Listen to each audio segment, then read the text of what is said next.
4A.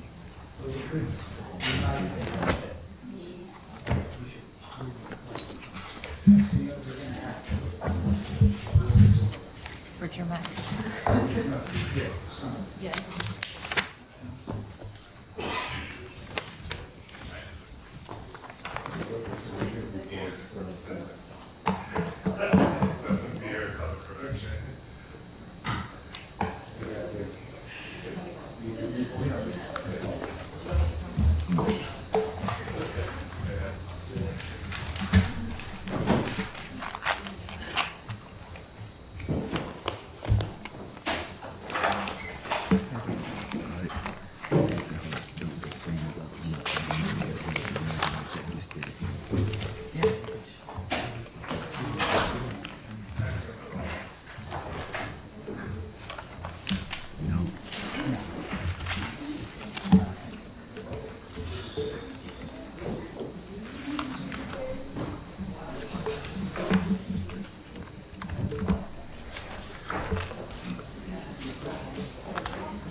Come to order, court is back in session.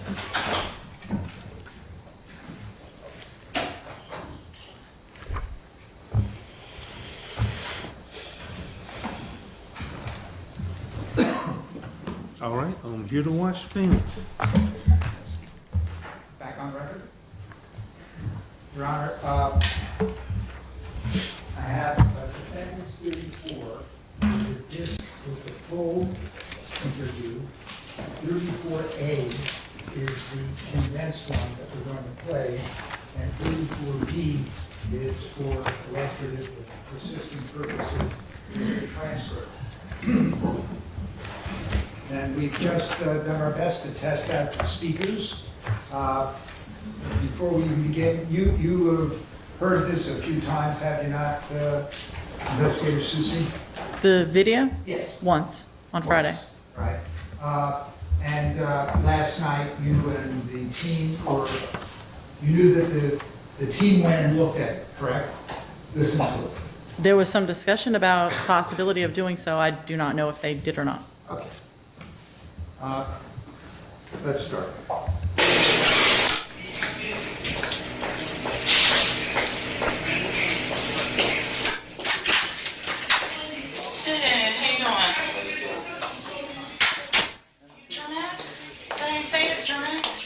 Jermeek, okay. All right, can you have a seat here for me? Have a seat. Thank you. My name is Michelle Susie from the Darryl Police Department. I understand you got picked up on an outstanding warrant for failure to appear on driving while license revoked. Is that correct? Okay. How do you spell your first name? M-E-C-K. M-E-C-K. What's your middle name? Sean. Sorry. S-H-O-R-R-O-N. And last name was Jones? Is that correct? Okay.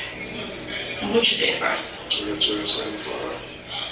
So that makes you how old now? 36. 36. I have a niece who's 36. Yeah. Yeah, her birthday's in August though. You just had a birthday. Well, happy belated birthday. I know it's not a happy occasion at the moment, is it? And,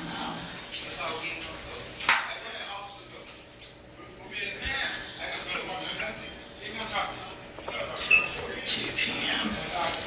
But because you're here in custody under that warrant, I want to ask you some questions about a case that I'm working on. It's an old case that your name's come up in. But because you're in custody, I have to read you your rights. You're not under arrest for what I'm about to talk to you about. But because you're under arrest for this outstanding warrant and you're in a police station, I have to read you your rights before I can ask anything, okay? So you have the right to remain silent. Anything you say can be and may be used as evidence against you in court. You have the right to talk with the lawyer before questioning and to have a lawyer with you while you're being questioned. If you want a lawyer before or during questioning, you cannot afford to hire a lawyer. One will be appointed to represent you in the class before questioning.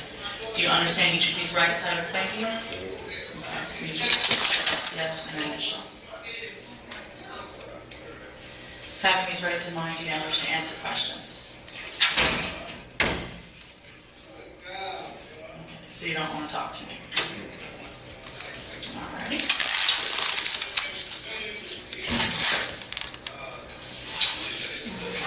This is fine. Can I get something to drink or anything while you're waiting? See, something to drink, please. What would you like? That's soda. What kind? Sprite. Sprite, I'll see if we have Sprite. We don't want this out, do we?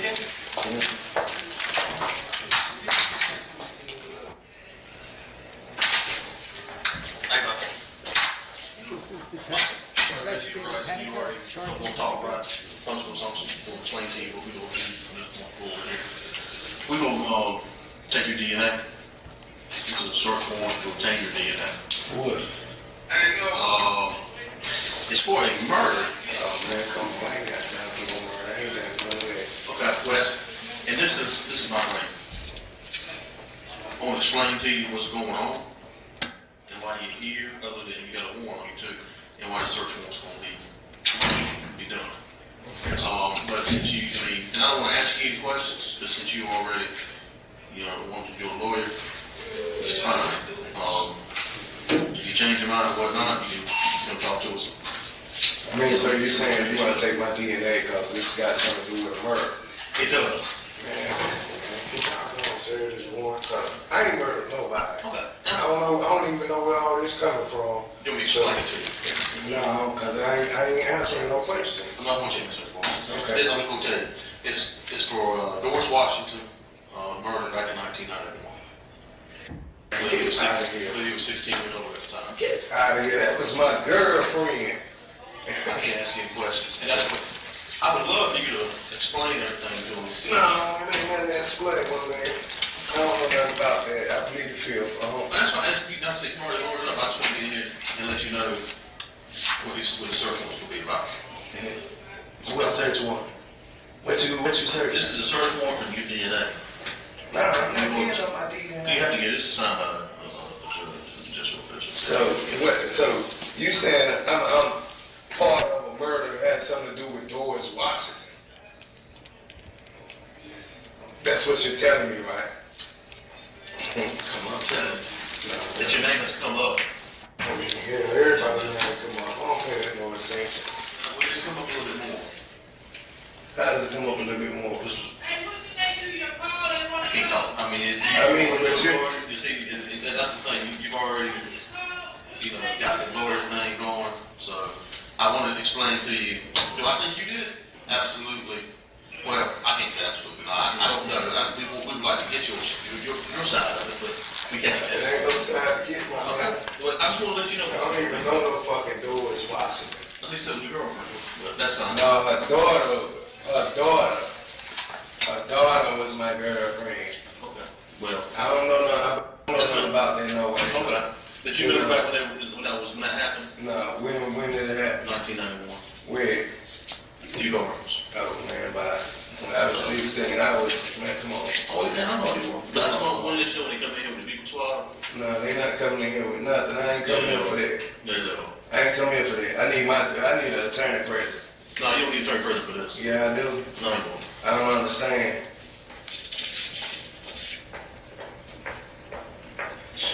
Let me read this here to you. This was signed by a judge. Based on the facts and circumstances listed in this affidavit, the applicant respectfully requests the court issue a search warrant for saliva sample of Jeremy Sharon Jones. Furthermore, if this court finds the probable cause is present to approach, detain, and obtain the saliva from Jeremy Sharon Jones. Additionally, if Jeremy Sharon Jones does not submit to this order of the court, reasonable force may be used by law enforcement officers to obtain reasonable sample. That's the bullshit, man. Oh, y'all gonna lie. Just wait on them to get up here. Man, it served me so I can go. No. We're not going to come out here with this stuff. They're crazy. Okay, do you want to put the lights on for a second, just for the questions, if that's okay? Because after lunch, if the lights are off, we fall asleep. So, you noticed, did you not, at page 8 of the transcript,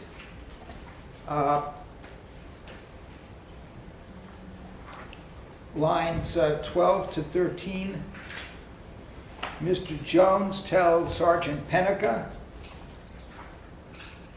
I don't even know fucking Doris Washington. You see that? Yes. And earlier he said Doris Washington was his girlfriend. You saw that? Yes.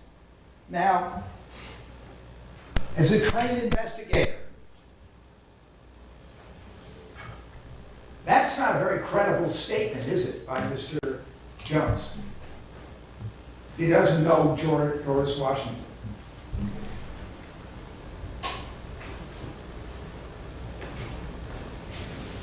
That's not a credible statement? Yes. No, I don't When he think it would be a says, credible statement. I don't know Doris Washington.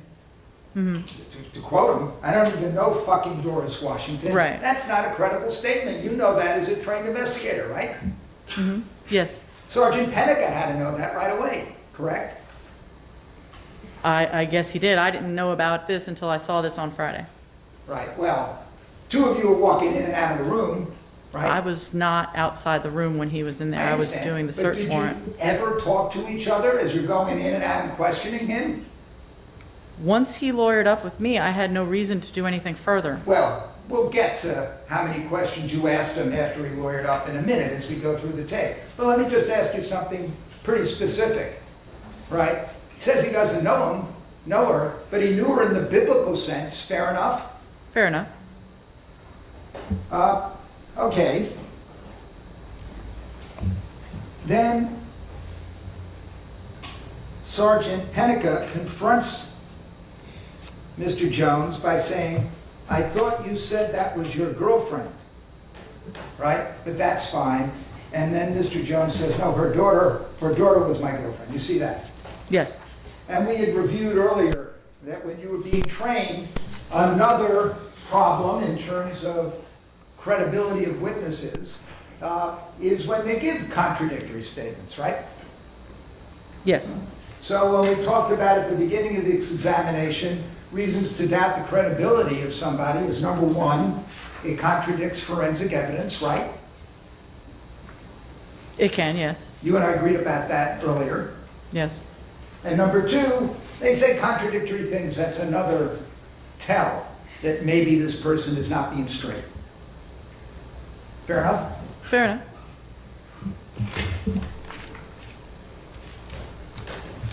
Now,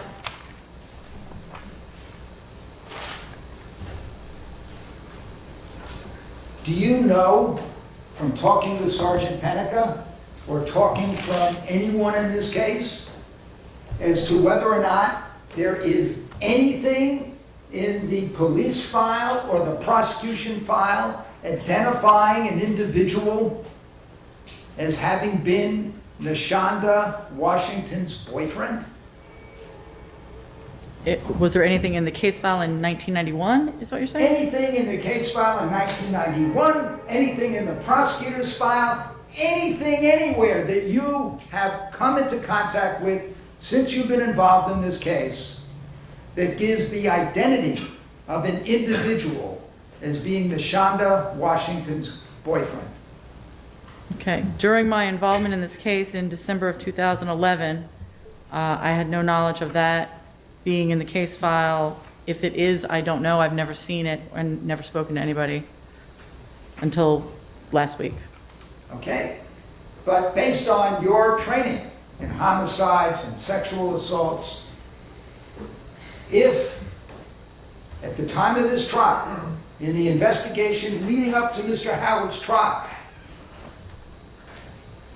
Detective Dowdy spoke to and knew the identity of Nishonda Washington's supposed boyfriend, that person were known. You know as an investigator that even in 1991, it would be possible to get DNA samples from that individual and run it, in this case, to see whether or not the boyfriend was the source of the semen found in Nishonda Washington. You know that, don't you? I had no knowledge of Investigator Dowdy's investigation, whether he knew her boyfriend or not. Yes, I know. I'm asking you a different question. I'm asking if he knew Your Honor, I don't know if he she's knew. asking him to speculate about the actions of another. She's already stated that she doesn't know. I don't think that's what he's asking. I think, state your question. Yes. In terms of your knowledge of investigating sex crimes and homicides, if it's going to be the prosecution's theory that semen in a dead victim came from a boyfriend or a prior consensual partner, and you know the identity of that individual, it would be normal investigative practice to get a DNA sample, even in 1991, and run the DNA test to see whether or not the semen came from the boyfriend. Wouldn't that be the ordinary practice? Overruled. Hypothetically, if that was the case that other parties were known, then samples would be taken from those other parties. If we had a case now, I don't know what the practice was in 1991. Well, you have any reason to believe that in 1991, when they're doing DNA testing, as an investigator, and you're alleging as an investigator that a sample came from a consensual partner and you knew the identity of that individual, would you get the DNA to find out the answer in 1991? If that was available to me, I guess I would. Okay, I thank don't you. know what was available in 91. Well, you don't think the DNA was available? I don't know, sir. I was not living here in the state of North Carolina in 1991.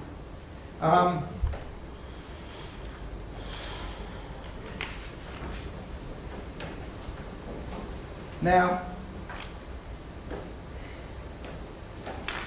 then,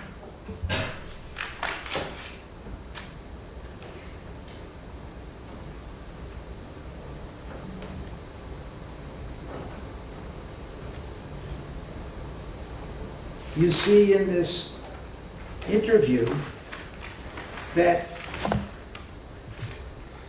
Mr.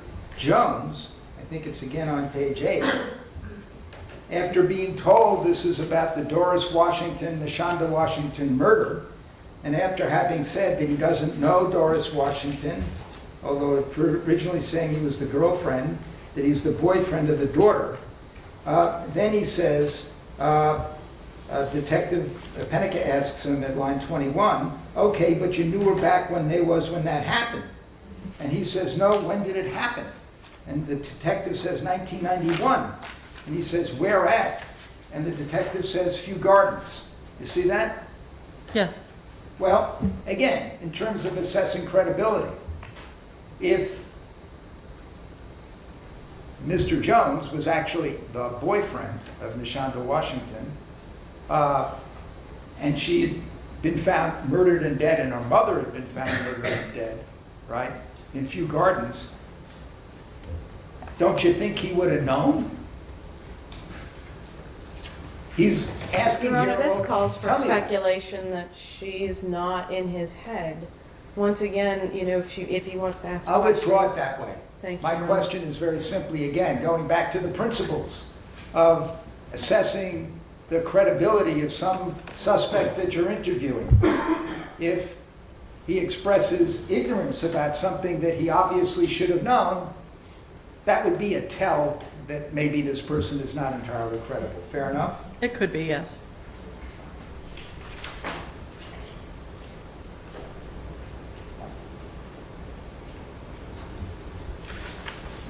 Okay, let's play some more.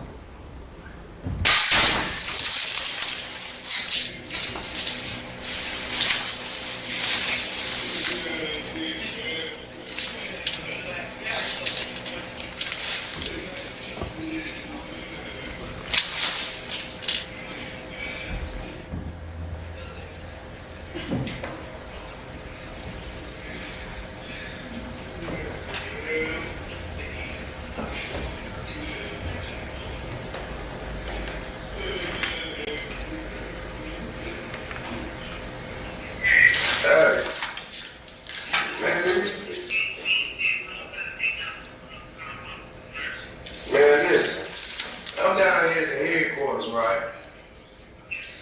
You remember, the other Shonda and her mama that used to stay over there in fucking Few guys. Yeah. They trying to say I got something to do with that murder. Yeah. Talking about they want to take DNA and every motherfucking thing. Man, they ain't got a goddamn thing to do with that shit. Talking about my name. Talking about my name that came up, boy. Fuck my name, come on.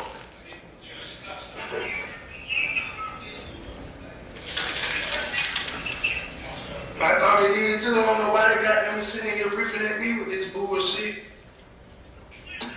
Yeah. Talking about they got a paper. They talking about they got a paper to get my saliva, my DNA. You know what I'm saying? I came down here to get a warrant served, not for no fucking DNA and all that bullshit, man. Where the fuck this shit up there? Man.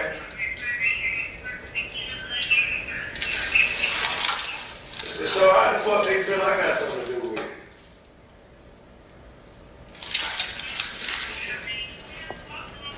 Yeah. That's what it was. That's what it was.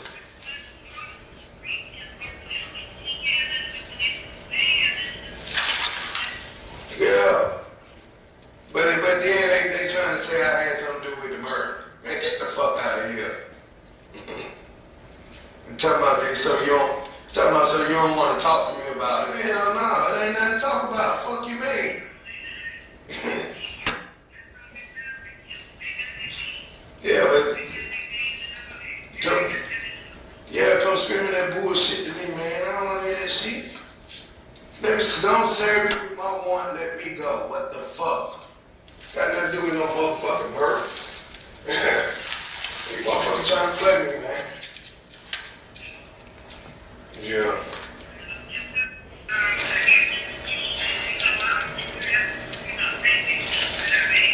They said, on the paper, they said they can take force.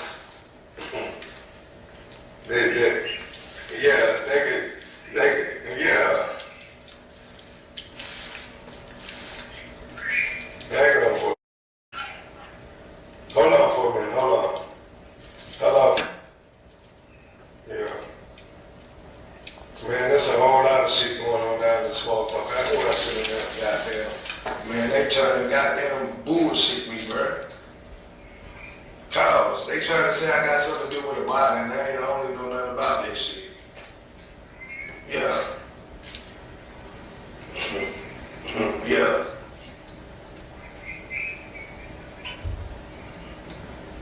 Man, that's crazy. Ain't nothing gonna happen. I call you back. Yeah, she on the other line.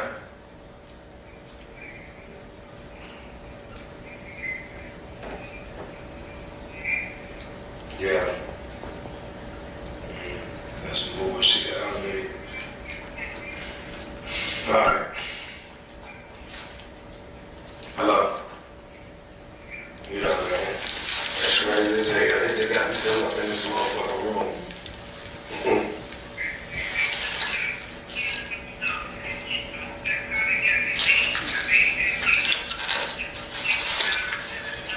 Yeah.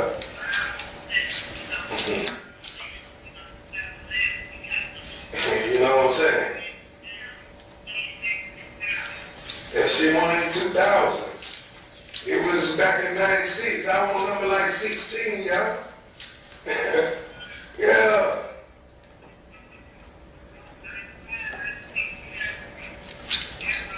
Yeah, because you remember we used to be on the child house. Yeah, man, that's it.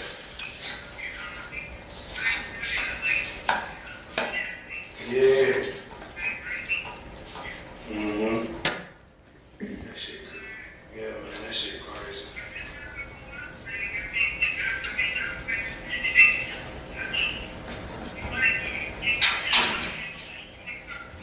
I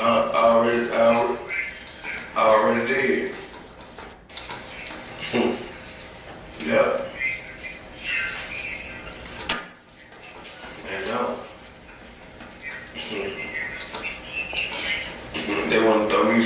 were talking about my name that came up a lot.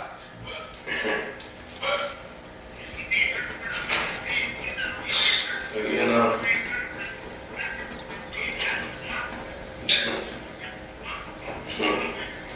Right.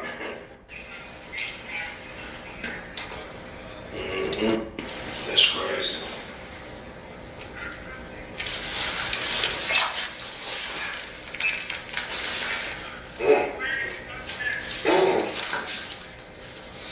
Now.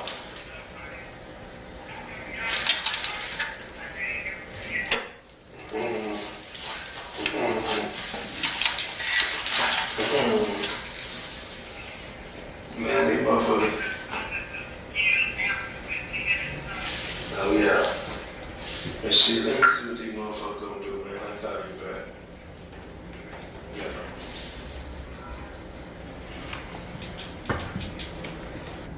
Okay.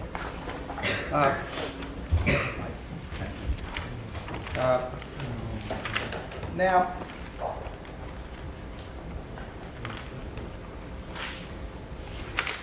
you knew from parole officer, from contact information, that Mr. Jones's girlfriend was also named Nishonda. I did not. You did not know that? No, I did not.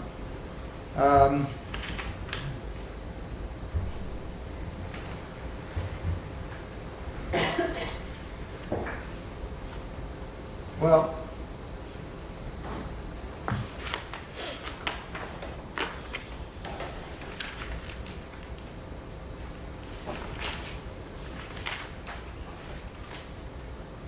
you see on page 10 where he gets a telephone call, correct? Remember that? He got a telephone call, his first telephone call? As of this past Friday, I knew that he got a telephone call, yes. Right, when you looked at the tape, and right? And he's on the phone, he says, I'm down here at headquarters, right? You remember the other Shonda and her mother? They used to stay over in fucking Few Gardens. They're trying to say I got something to do with that murder. Remember that? Saw that? Yes. And would you agree with me that he seems to know Nishonda and her mother, right? His statement appears shows so. some knowledge. It appears so, yes. And then, I don't know if you saw it, but the top of page 11, there's a pause, and he says, I thought they did too, correct? Correct. And you knew that Mr. Howard had been convicted of those murders, right? I knew someone had been convicted of them, yes.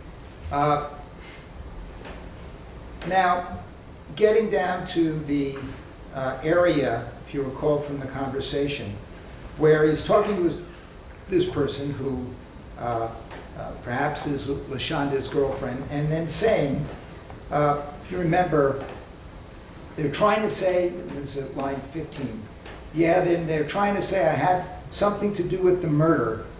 Man, get the fuck out of here. Talking about so you don't, and then there's a pause. And then if you saw on the tape,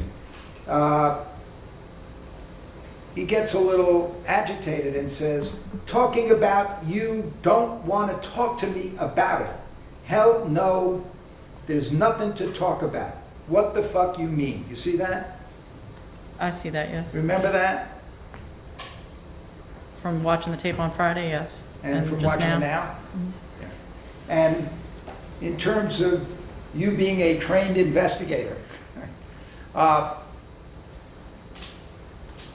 in reviewing a transcript or reviewing a tape of an overhearing, right,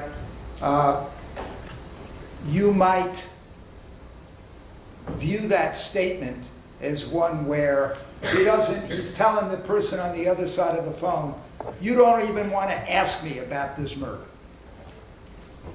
Fair enough? Well, to know the context in which he's saying that, you kind of have to hear the other end of the conversation. Right.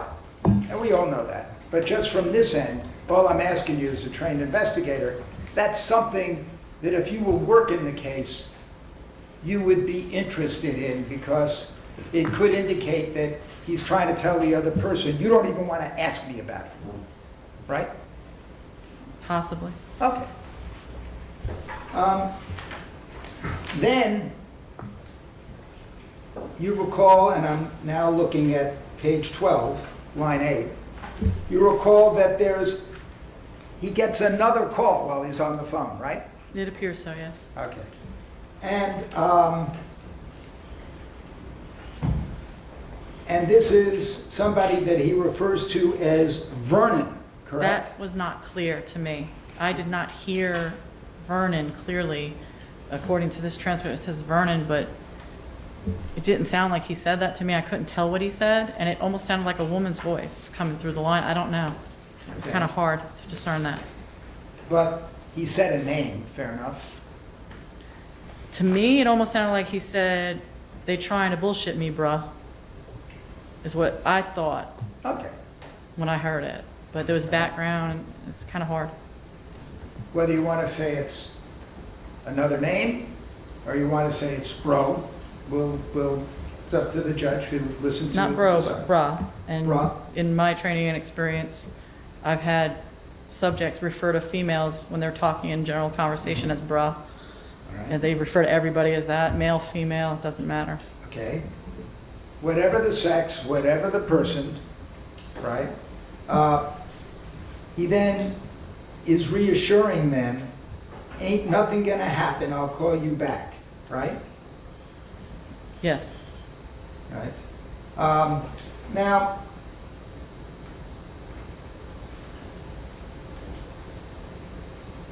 okay. Then he goes back to the original call, it seems. It seems, yes. Okay. And then again, he's saying to whoever that first caller was, whether it's his girlfriend or somebody else, that shit wasn't in 2000, it was back in 96, I was something like 16, yo. Yeah, because you remember we used to be over at Shonda House. And again, it did not sound to me like he said Shonda. What did it sound like to you? I couldn't discern it. I'd have to hear it over and over again. It didn't sound like Shonda. All right, if it was Shonda's house, again, that would be more, as a trained investigator, guilty knowledge that he'd been to the house? Well, yes. I mean, knowledge that he had been there, yes. I'm sorry? Knowledge that he had been there, yes. Yeah.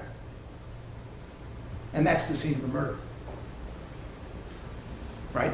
Yes. And that's where his semen was found in the murder victim. Yes.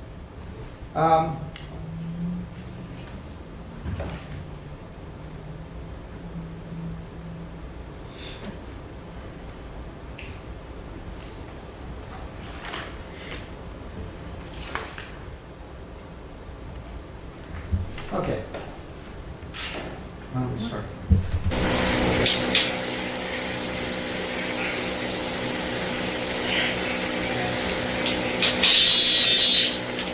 Hello? Hello? Hello?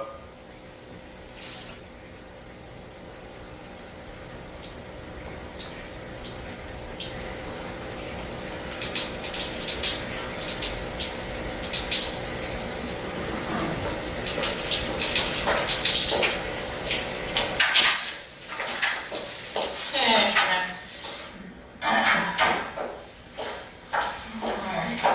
I've got a search warrant here that I have to serve on you. This is in reference to a cold case from 1991. It's now 2:58 p.m. Okay, this states to any officer with authority and jurisdiction to conduct a search authorized by the search warrant, I, the undersigned, find that there is probable cause to believe that property and person described in the application on the reverse side and related to the commission of the crimes located as described in the application. You are commanded to search the premises, vehicle, person, and other place or item described in the application for the property and person in question. If the property and or person are found, make the seizure, and keep the property subject to court order and process the person according to law. You are directed to execute the search warrant within 48 hours from the time indicated on this warrant and make due return to the clerk of the issuing court. The search warrant is issued upon information furnished under oath by the person shown. Got it? So what y'all say, y'all remanded me? This is a search warrant. This has been ordered by the court. The search warrant?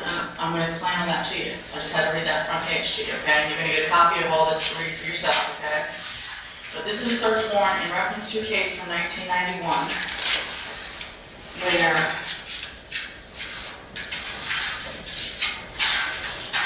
Doris Washington and her daughter Nishonda Washington were found to have been murdered in their apartment in Few Gardens.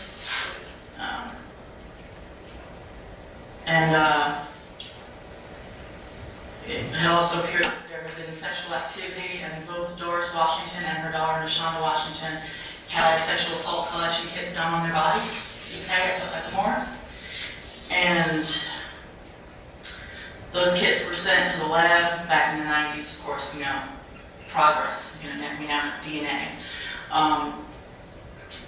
The assault kit on Doris Washington was resubmitted in June of 2010 and subsequently submitted from there to LabCorp, where a DNA profile was obtained from the vaginal swabs of Doris Washington, okay, Nishonda's mom. This DNA profile that was generated by LabCorp was reviewed by the and entered into what's called CODIS. Do you know what CODIS is? CODIS is a national database that keeps people's DNA on file. So when your DNA gets taken and when you get arrested and put in prison, it goes in that database and compared with crimes. Okay? On August 9th of this year, 2011, upon a routine search of the National DNA Index System database, the mixture DNA profile obtained from the vaginal swabs of Doris Washington returned a moderate stringency match to Tennessee convicted offender Jamaica Jones. That CODIS is a computer software program, like I told you, it operates local, state, and national databases of DNA profiles from convicted offenders, unsolved crime scene evidence, and missing persons. Okay? Basically, what this is saying is that it's a moderate stringency match to you. Okay? That could mean several things. It could mean that, doesn't mean you killed her. Okay? It means you had sex. Okay? Or it means that somebody related to you had sex with her. But we won't know until we get your DNA and compare it to this match here. Sex with me in the sun. So then why is a moderate match to you in the vaginal swabs from Doris? I have no idea. Did you? Now,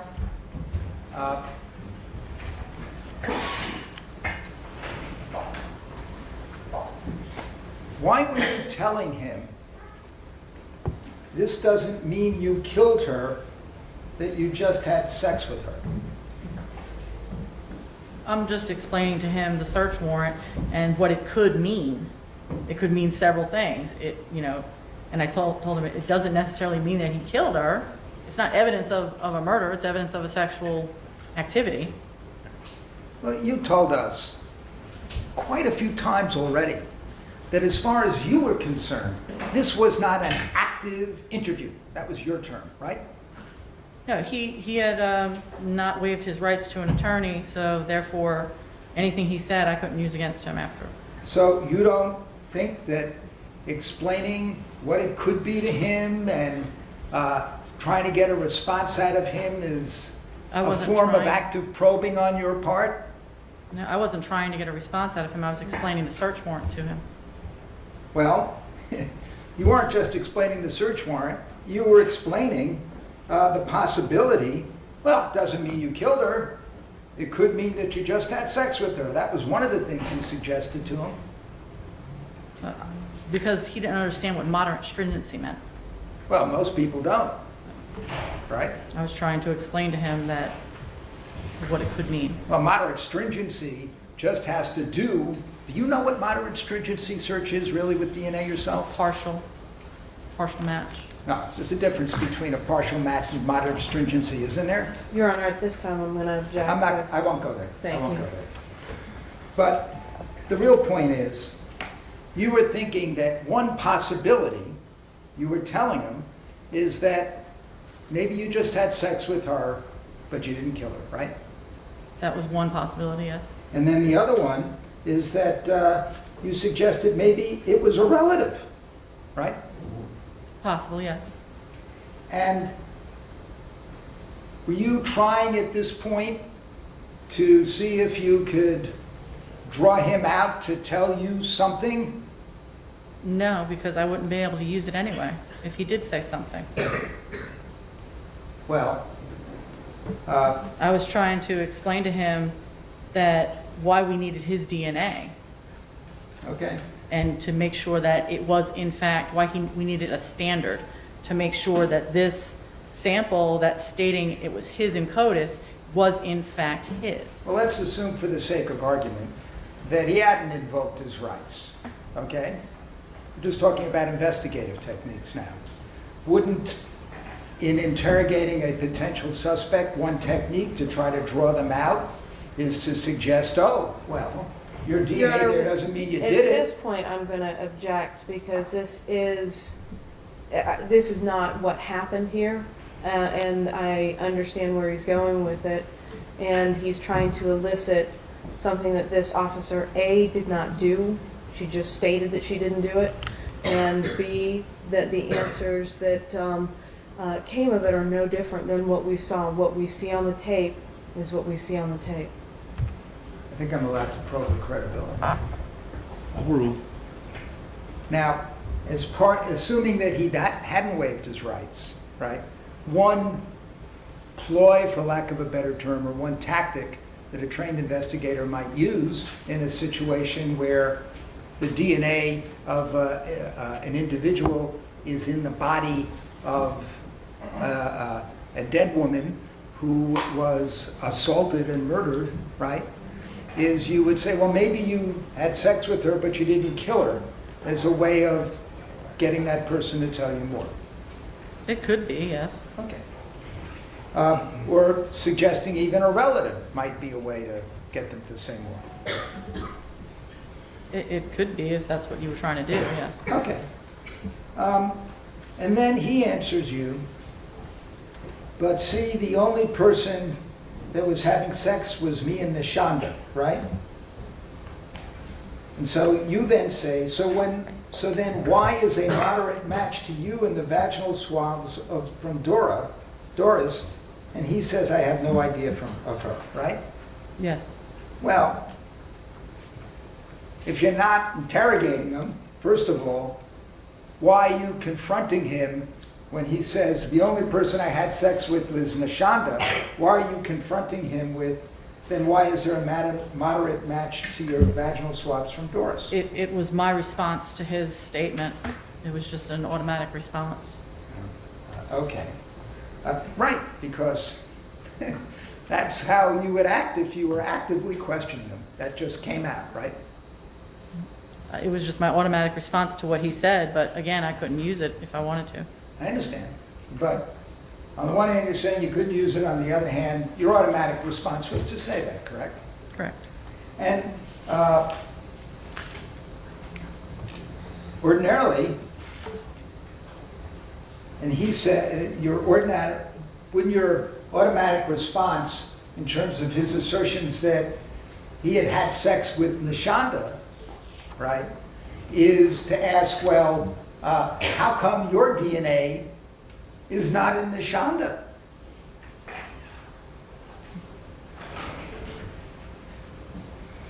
That's not what my automatic response was. I don't know what to tell you there. Okay. Let's move on. No, I don't even know. I didn't even know Doris. All I know was Nishonda. That used to be the girl I used to date. I woke up one morning and they said they were dead. I'm like, what the fuck? That fucked me up. Man, I don't know nothing about that. Alright, well, that's what this is about, and it's basically, That couldn't be right. Is that 99.9% accurate? it's a moderate stringency match. What that means is that it partially matched your CODIS entrance when you were convicted in Tennessee.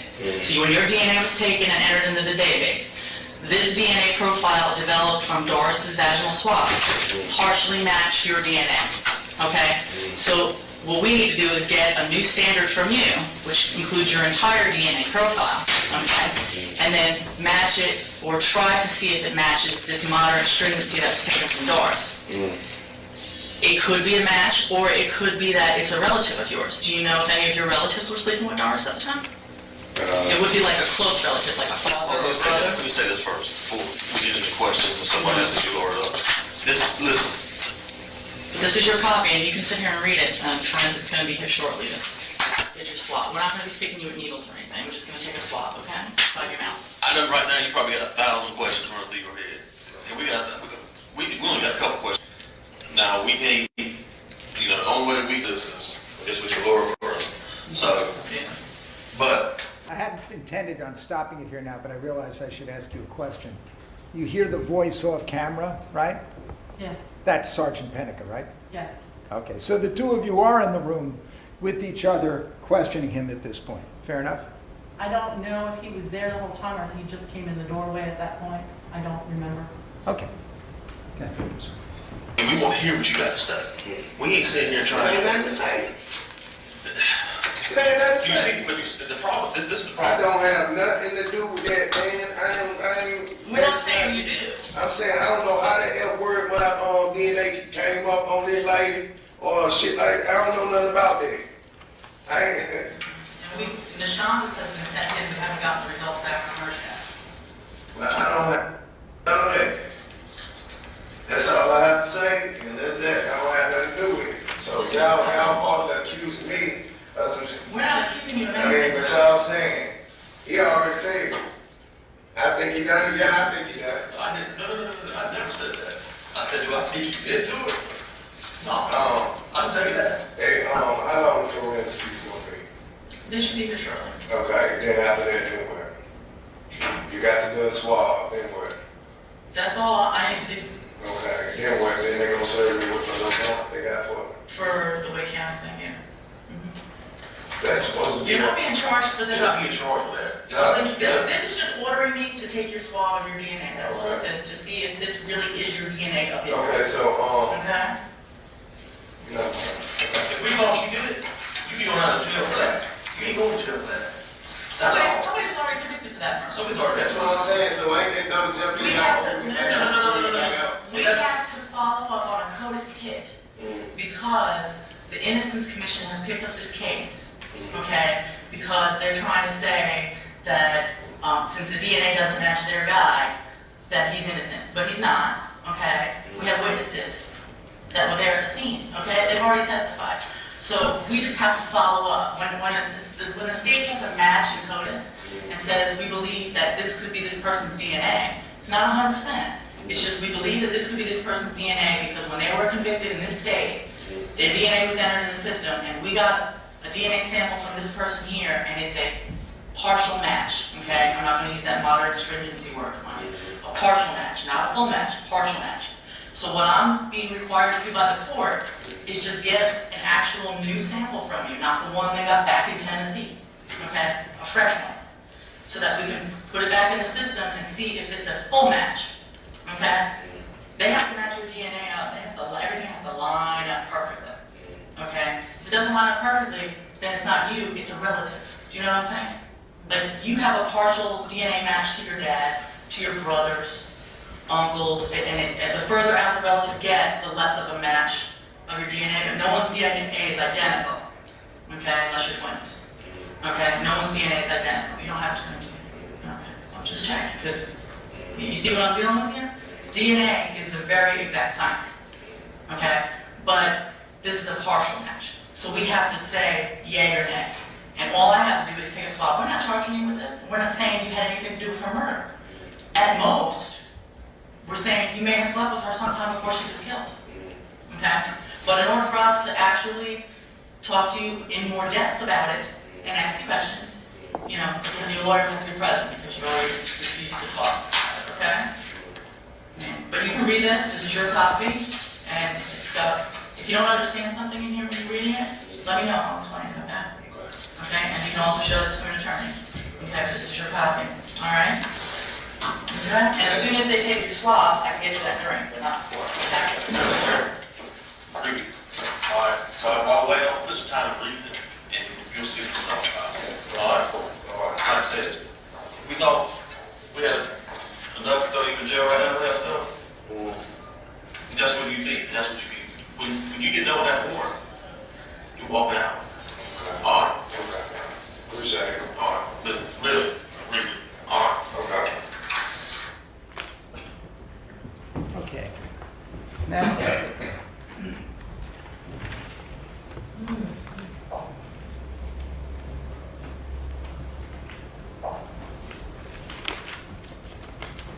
Now, you're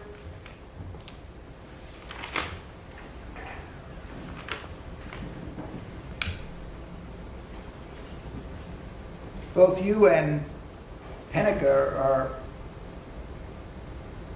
interviewing him now, right? I was explaining the search warrant to him and what was required for us to do. Well, starting in page 18,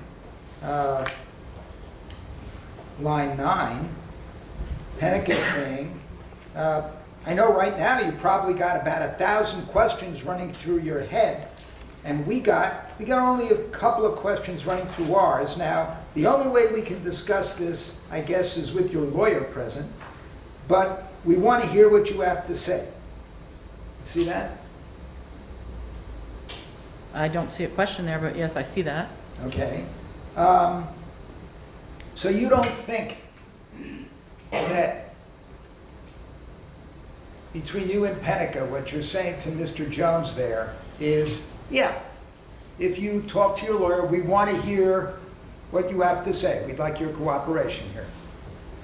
Well, yeah, I mean, if he had a lawyer present, if he wanted to talk with an attorney, we would talk to him, but he said he didn't want to talk without an attorney, and he did not have one at that time. Right. But you're, fair enough, saying you're encouraging him, aren't you? I'm just stating a fact. And when he says at the page 18, line 22, I don't have nothing to do with that man, and you're saying, we're not saying you do, right? Okay, it's not a question, but yes, I said that. All right. And fair enough to say you were trying to reassure him. We're not saying that you had anything to do with this crime, so you should come talk with us. I did not say that. I'm saying, in effect, isn't that what you're saying? No. All right. Well then, take a look at line 10. Detective Susi says, we're not accusing you of anything. And Mr. Jones says, I mean, but you're all saying, he already said, I think he done it. Yeah, I think he done it.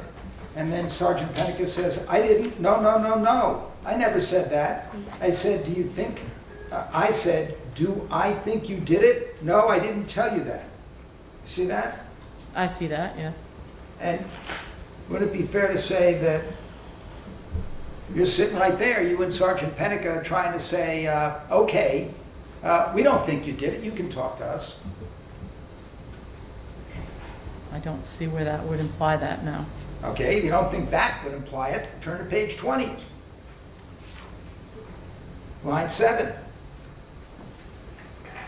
Sergeant Pennica says, if we thought you did it, you'd be going to jail for that. You ain't going to jail for that. And then you say, somebody was already convicted for that murder. And then Mr. Jones says, that's what I'm saying. So ain't that double jeopardy?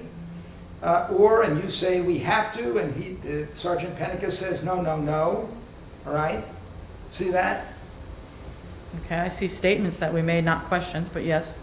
Well, I mean, you're telling them somebody else is already convicted, and Sergeant Pennica says, if we thought you did it, you'd be going to jail for that. Right? it's a statement, yes.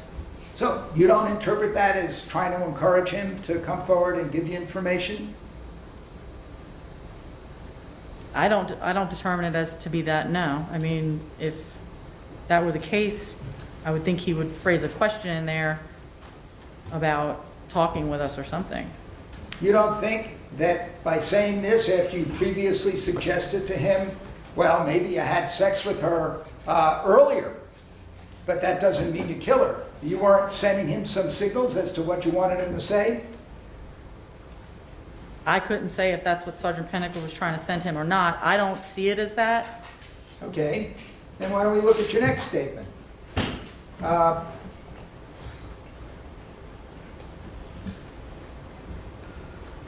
We have to follow up on a CODIS hit because the Innocence Commission has picked up this case, okay? Now, you know in North Carolina there's a difference between the Innocence Commission and the Innocence Projects or Innocence Organizations here. You know the difference? No, I don't. Because they're trying to say that, since the DNA doesn't match their guy, that he's innocent. But he's not okay. We have witnesses that were there at the scene okay. They've already testified. You said that. Yes, I made statements based on the facts that I knew from the case. What did you know of this case? You never even looked at the file. I knew that somebody had already been found guilty of it, which is what I told him. No, you said more than that. You said we have witnesses. They were You didn't know witnesses in the anything about case. those witness statements, did you? I didn't know of their statements, but I knew there were witnesses that testified. You don't even know what the prosecution's theory of the case is with respect to whether it was one or more perpetrators versus the defense theory, right? I didn't know their theories, no. You didn't even know about exhibit number 9, that there had been a tip in this case from an informant just a few days after the crime that said that the New York boys had done this, or drug dealers from New York or Miami, that it was done because Doris Washington owed them money from drugs and that she was raped, right? You didn't know that. No, I did not. And you agreed with me, did you not, that when Captain Sarvis says, we held back that fact, and says to Daddy, there may be something to this, we hid back the fact that there was a rape. That's the kind of information that you hold back as an investigator to see whether an informant would be reliable, right? Remember that discussion we had earlier? You're saying that he said he hid back something? No. Captain Sarvis wrote in a note to Detective Dowdy, right? Mm-hmm. Yes. There may be something to this. We held back the fact of a rape, right? No, he never said we held back. I did not see those words. Okay, now let's take a look. He says, I don't remember any public info on the rape. Yeah, there may be something to this, right? I don't remember any public info about the rape, correct? I don't remember any public info on the rape. Right. Is what he And wrote. now, you, the investigator, who's telling Jermac Jones, whose semen is in Doris Washington, hey, he's saying he's innocent, but he's not. We have witnesses. That's what you said, right? That's what I said based on what I knew of the case. Yes. Right. And you didn't know about exhibit number 9, did you? No, Your I Honor, didn't. asked and answered, he's badgering her at this time, if he needs to continue. Now,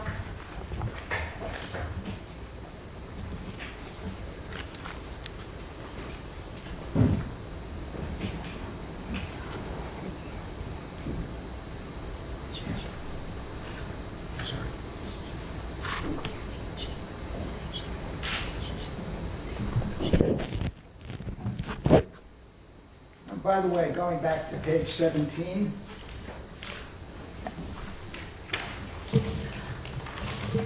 line 1, you did directly ask him, did you not? Did you have sex with her? Yes, it appears I did. Now,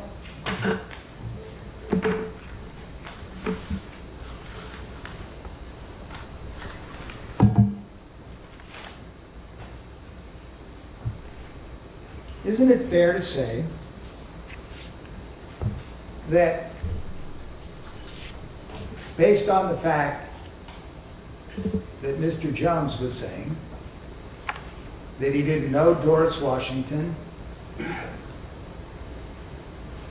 which you didn't find credible, right? Right. That he had never slept with Doris Washington, which you didn't find credible, right? That's correct. That you and Sergeant Pennica, at the very least, thought he wasn't being straight with you, and he knew more about how these murders went down than he was telling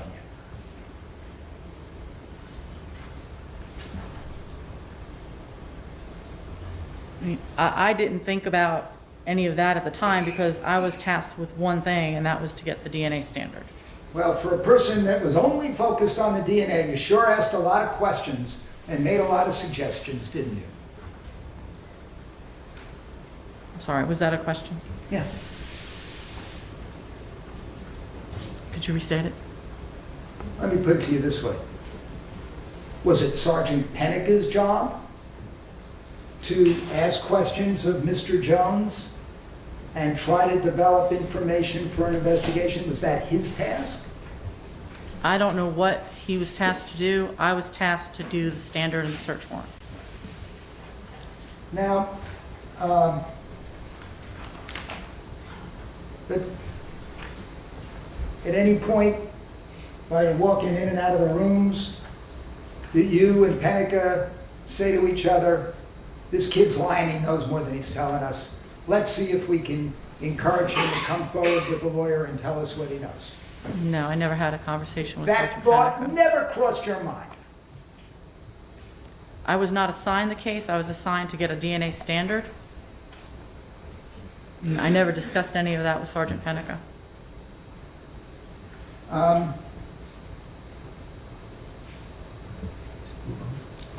Okay, let's move on.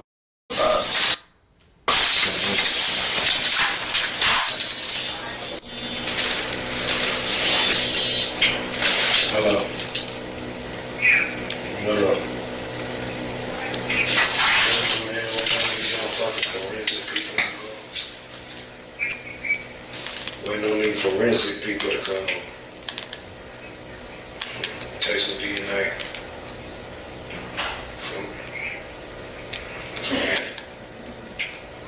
For me. Yeah, they got to take some DNA from me. Hello? Yeah. Tell me I won't murder.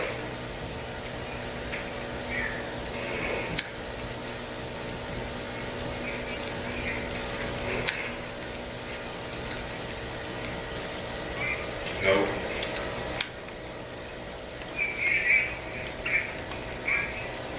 Why?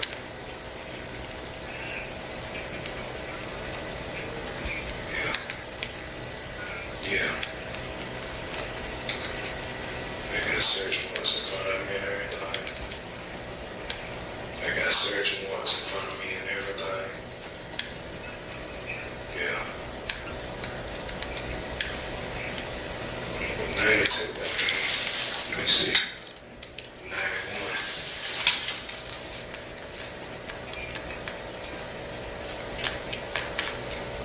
Yeah. That's it, yeah. That's driving. That's from Wake County. Yeah, that's from Wake County. Yeah. But they got me a, yeah. That's what I'm saying. It's out. Yeah, I said that, but I said I'm already stressed out enough for hear this bullshit going on. No, whatever.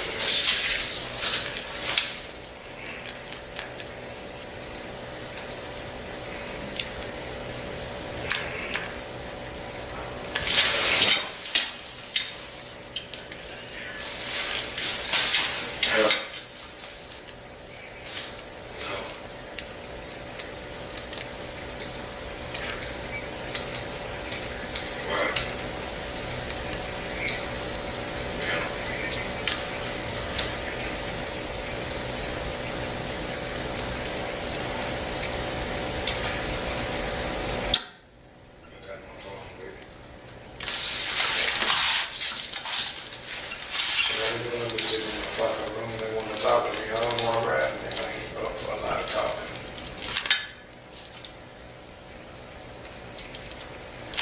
I'm not doing no, I'm not doing no talking period, they can't talk to me without a word, period.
I said it come out the blue. I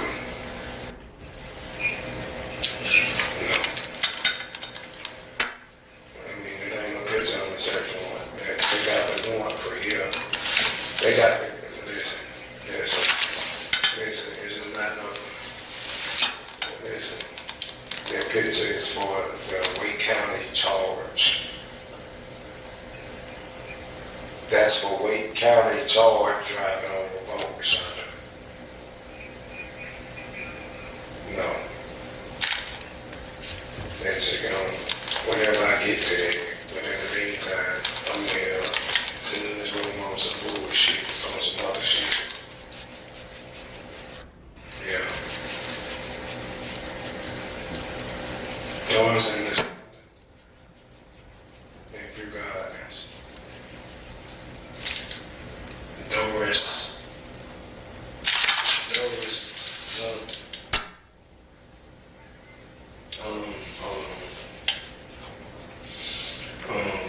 Washington, and her daughter, Nishonda Washington. Yeah. I stay right up the street from them. Yeah, I'm on number 16. Yeah, I have no idea. Nope. I was at home.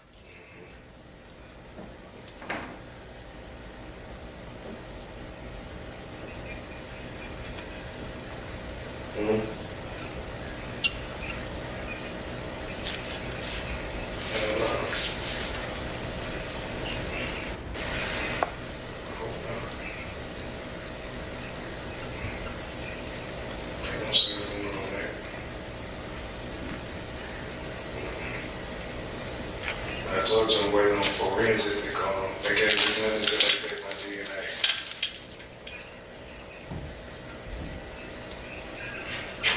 That's going to be taken care of after they take care of this.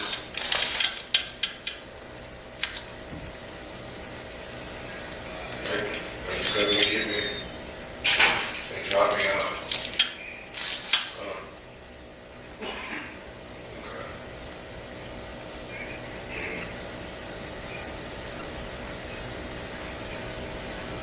I'm already dead.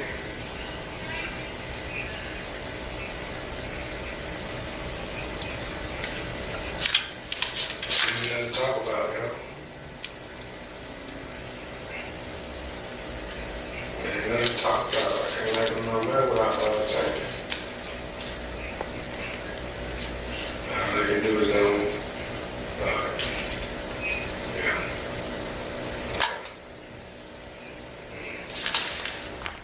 Okay.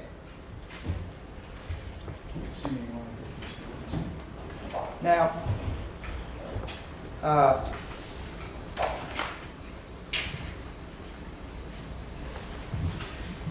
if you start looking where we left off on page 23, you can see that he gets a phone call, correct? Remember Yes, that?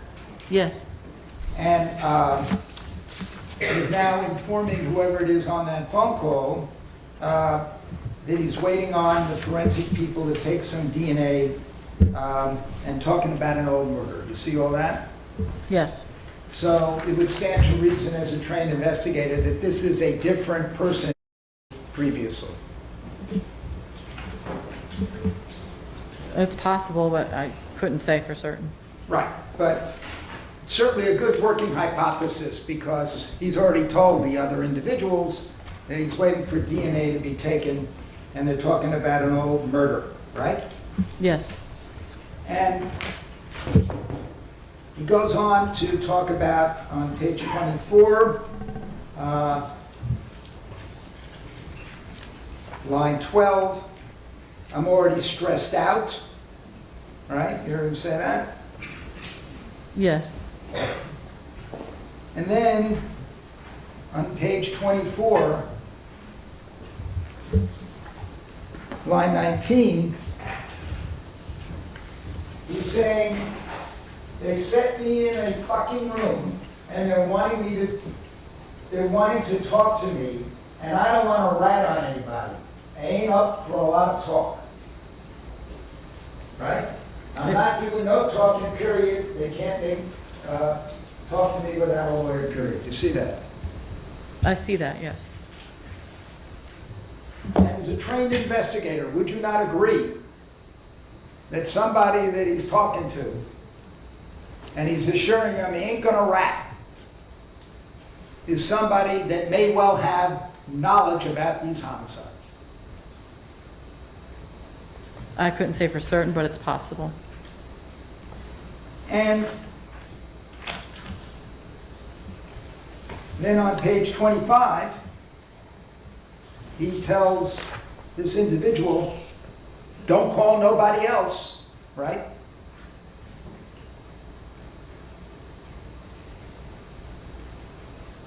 I'm sorry. He says, don't call nobody else. I'm good, right? Yes, That's what he says. yes, And as a trained investigator, if there's a person that has guilty knowledge or might be guilty of a homicide with other people, right? You might not want it known that you're in police custody and they're taking your DNA, looking at a murder, right? I can't speculate that that's what that is referring to. I understand that, but just as a trained investigator, evaluating the conversation that, in fairness to you, you didn't get to see until just 2 weeks ago, right? No, Friday, Friday, right? last Friday. Yeah, you didn't see this till Friday, right? That was several days ago. Yeah, a couple of days ago, right? So it would be a different thing if you actually had observed this at the time, right? If it was assigned to me to investigate, yes. Okay. But I'm asking you just from the perspective as a trained law enforcement officer, that if an individual was involved in a double homicide or has guilty knowledge of a double homicide and his DNA is found in a murder victim, and he's getting phone calls at the precinct because they're coming to take his DNA, that you might not want other people who were involved to know you were in that position because they could be in jeopardy. Fair enough? It's possible. And that's the kind of clues that trained investigators would follow up if you had actually been aware of these conversations that Mr. Jones was having while you were out of the room. It's possible, yes.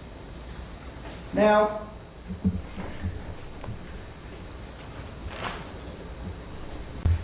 And then, following along these lines, in this conversation, he's saying that line 20, or 21, there ain't nothing to talk about, you know. There ain't nothing to talk about. Ain't nothing they're going to learn without my attorney. You see that? I see that, yes. All right. Now, as a trained investigator, would you not agree that if you had an attorney, you might be in a position to make a deal and there might be something to learn, right? We don't make deals. Well, I understand prosecutors make, well, police officers are sometimes involved in dealing with suspects to get them to turn state's evidence against others. That happens, right? I've never been involved in a situation where, as a law enforcement officer, we would make deals with anybody. That's usually done through the prosecutor's office. No, I understand the prosecutor makes the ultimate deal, but the police officers will withdraw. Let me just ask you, as a trained law enforcement officer, if the guy's saying to somebody else when he doesn't know he's being recorded, they ain't gonna learn nothing without my attorney, that implies to you as a trained law enforcement officer that there's something to learn, that he knows something. Possibly, yes.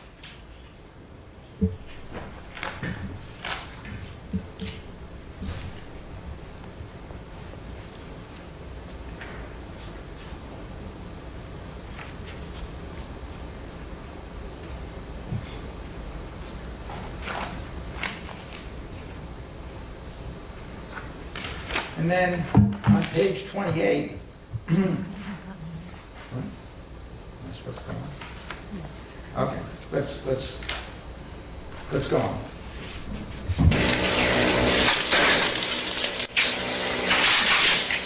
Yeah, it's your turn. Well, It's your turn. well, You don't have one.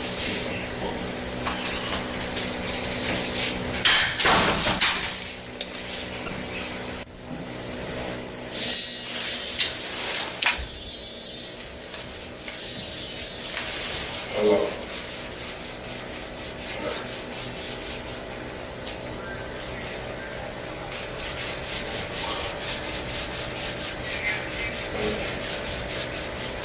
Mm-hmm.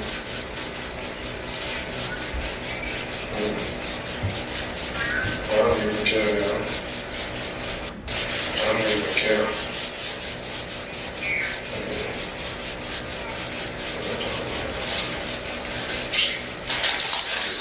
Shit can't possibly get no worse.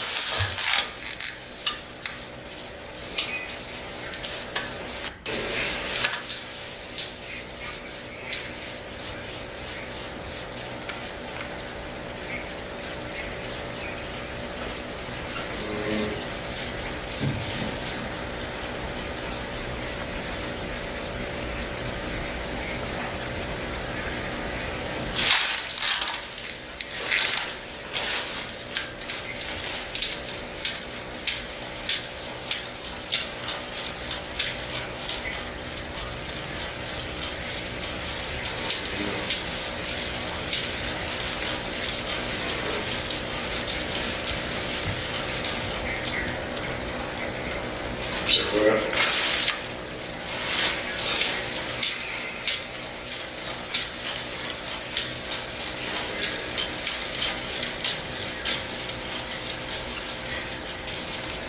I knew it was a catch. I knew it was a catch to it.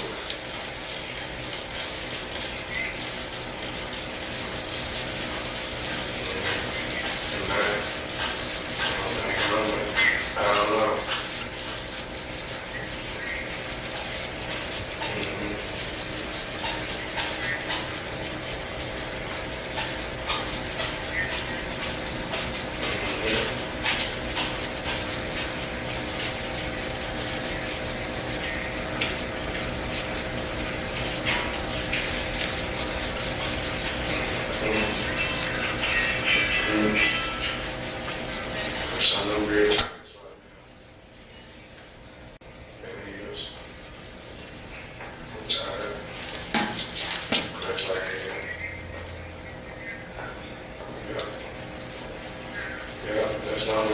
accept this.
Anyway, they just called Darren around. We'll be in a few minutes, okay? All right, any questions?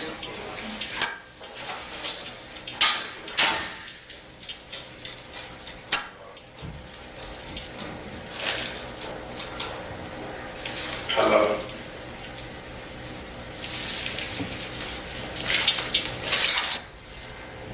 Okay, let's stop it there. Now, by the way, starting at the top of page 27, right? Did you Yeah. notice that, just after on page 26, Mr. Jones says, there ain't nothing to talk about, ain't nothing they're gonna learn without my attorney. And then, all right, yeah, okay, that's the end of his telephone call. And then we hear an unidentified male, or Sergeant Pennica's voice in the room saying, who's your attorney, to Mr. Jones? And he says, huh? And then he says, here's your attorney. Mr. Jones says, I don't have one. Did you see that? Yes, I see that. Would that suggest to you that your partner, or Sergeant Pennica, might have been looking at the real-time recording here, and as soon as he hears Mr. Jones say... Your Honor, this time I'm going to object to this because this is the shortened down version, and so we have we don't know how much time elapsed between that. So I think it's unfair to characterize that as no time at all. Right. Now, I'm not suggesting no time at all. As a matter of fact, as I understand the way the setup is, that I think Investigator Soucy, you told me that where the, I can't remember if you testified to it, but I know you told me that the camera, the place where you would be watching, is down the hall from the interrogation room, right? Yes, it's down the hall, like halfway between the one side of the hall to the other side, approximately 2 or 3 officers in between it. Yes, so I offices. take my colleagues' what I think is actually probably correct recollection that this might be one of the places where there was a cut. But what I'm pointing out to you, looking at the tape and knowing the arrangements here, it's right after we hear Mr. Jones on the telephone saying, ain't nothing to talk about, ain't nothing they're going to learn without my attorney. And then some period of time, we'll look at the original to see how long it is. Sergeant Pennica is not in camera shot, but he's in the room, and you hear him saying, who's your attorney, right? You hear him saying that, yes? All right. So, as a matter of common sense and simple logic, wouldn't you agree, looking at this, there's a good chance that Sergeant Pennica was actually watching Mr. Jones, heard him make the comment that something could be learned if they had an attorney, and came in and asked who his attorney was, right? It could be possible, but that would be a question for Sergeant Pennica. I understand. Now, the next thing that happens on page 27 is another telephone call, right? Yes. And he is saying to this individual, it can't possibly get no worse, right? That's what he's saying, yes. And having your semen discovered by a CODIS hit in a woman that was found raped and murdered, that's pretty bad. Right? Yeah, I guess in his opinion, it may have been. That would be a question for Mr. Jones. And, but it's a fair question for investigators seeing his reaction. Things can't get any worse than having your semen discovered years later. in a If that's woman what he's been referring raped and to. murdered, right? If that's what he's referring to. Okay, I can't say what he's referring to. right, we only have the tape, true enough? Right? That's correct. And it would be awfully interesting to hear what's on the other side of those phone calls, wouldn't it? As an investigator. If I was investigating this case, yes. Now, and then they go on to talk, and he reassures his caller at the top of page 28, line 3, ain't said nothing, right? He makes a statement that he's not said anything yet. And as a trained investigator, again, that is, if an individual has knowledge or was involved with others in a double homicide, right, you might want to reassure the other people that were involved, you ain't said nothing. True? If that's what he was referring to, yes. I mean, And if you were I can't investigating... speculate, I'm Mr. sorry, I Jones didn't said. interrupt you. Go ahead. I can't speculate in what context Mr. Jones stated that. I understand that. And let's take it from the point of view, if you were actually investigating the case, from your point of view, right, at this time, you'd sure like to know who he was talking to.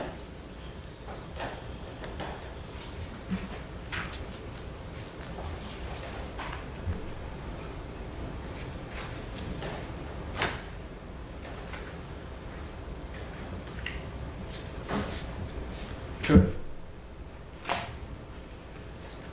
If it was an active investigation that I was working, yes. And for all you know, it was an active investigation that Sergeant Pennico was working. I do not know if anybody was working this. As far as I know, we were only told to get the DNA standard.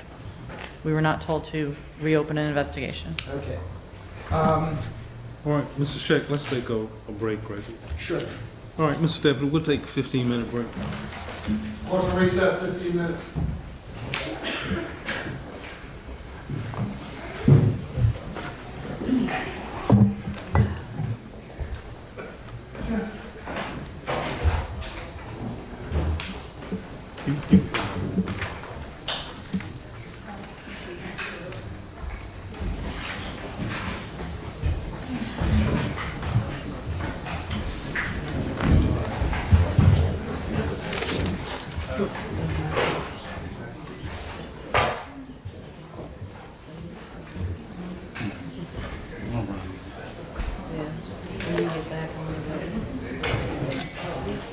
Yeah, I might just go back. Should I shut this down?